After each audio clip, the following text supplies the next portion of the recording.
With so many leaks and rumours coming in for the iPhone 16 models, today we're going to go over every leak we know so far, including camera upgrades, design changes, and chipsets. Oh, and by the way, this is Stitch, my new kitten. But anyway, we will also be going over the iPhone 16 Pro Max release date and price too. See you, Stitch.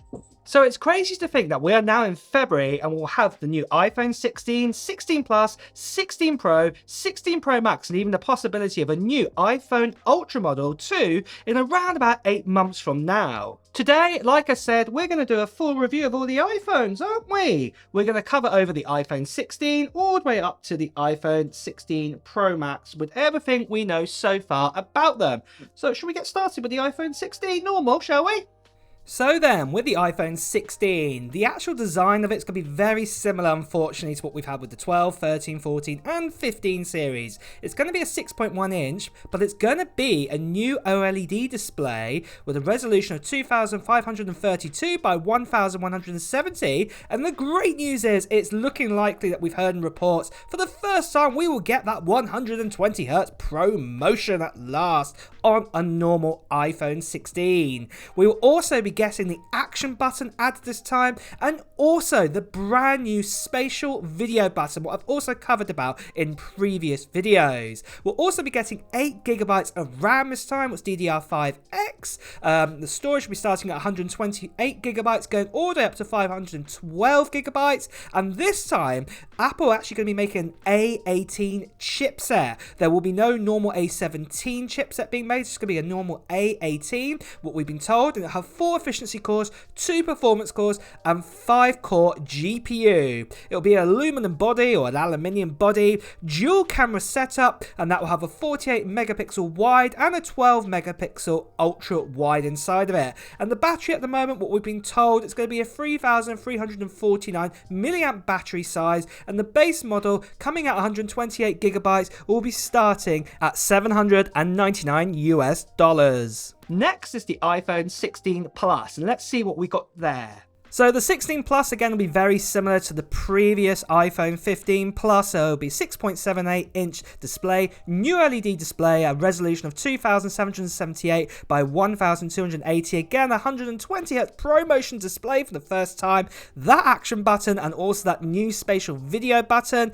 8GB of RAM again, 128GB of storage going all the way up to 512. Again, that A18 chipset with the 4 core efficiency core, 2 performance cores, and that 5 core GPU. Aluminum body again, dual camera again, 48 megapixel wide, 12 megapixel ultra wide, and the battery size will be 4383 milliamp battery. And the base model of this will be the 128GB model, coming in at $899 US. So literally it is just a bigger version of the iPhone 16 model.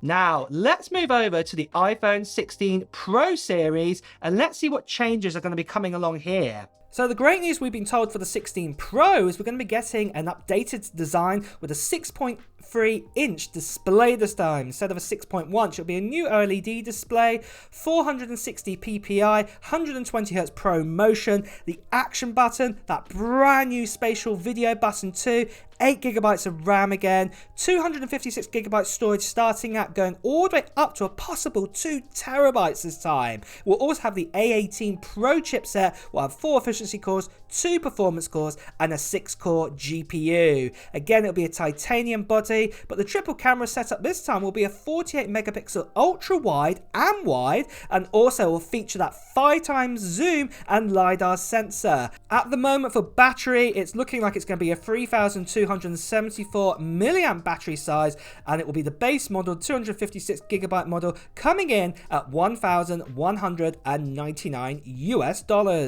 So last of all, we have the iPhone 16 Pro Max, and we're going to see what upgrades we're going to get there. And I think I'm going to put you down because you're scrambling around now, but let's have a look. So then, last iPhone, the iPhone 16 Pro Max, the most popular of them all. We're actually going to be getting a 6.9-inch new LED display this time. It's going to be larger than the 6.7-inch display, 460 ppi or pixels per inch. Again, a 120Hz ProMotion display. Have that action button. It'll also have that new spatial video button too that we spoke about. The 8GB of RAM again, 256GB storage, going all the way up to a possible 2TB storage option for the first time. Again, it will feature that A18 Pro chipset made up of 4 efficiency cores, 2 performance cores, and also a 6-core GPU. Titanium body all over again, and again that triple camera sensor of a 48 megapixel wide and also now an ultra wide 48 megapixel, and we may possibly see a 6-time or 10-time zoom this time, and this is the optical zoom, and it may go all the way up to a further amount in digital, LiDAR sensor, and then the battery size at the moment is 4,422 milliamp, and again that base model of the 256GB model becoming in at $1,299 US. Now the prices I will talk about a little bit more detail further on into this video too.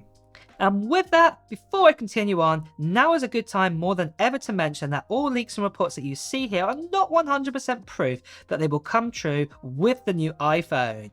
I can only present you what reports or information and renders that are out there. So basically, the renders that are being created here are based off those sort of leaks and reports that you are seeing out there. So the final iPhone may not look like this. However, if you are still watching this video, then you're as curious as I am in knowing what is being said about the next iPhone anyway. So then guys, what I just want to quickly talk to you about is the channel giveaway, what is happening on this channel right now. So I'm going to be giving away this. This here is a MacBook Air M2, and it's not just any ordinary MacBook Air M2. In fact, it has some great upgrades. I'm just looking at the specs here. It's actually got 512GB storage inside of it, and also at the same time, it's been upgraded with 16GB of RAM, because as you know, in 2024, 8GB of RAM is not enough. And if you want to get your hands on this spec'd up MacBook Air, all you need to do is write down in the comments below of what Apple gear, what technology gear you're planning to get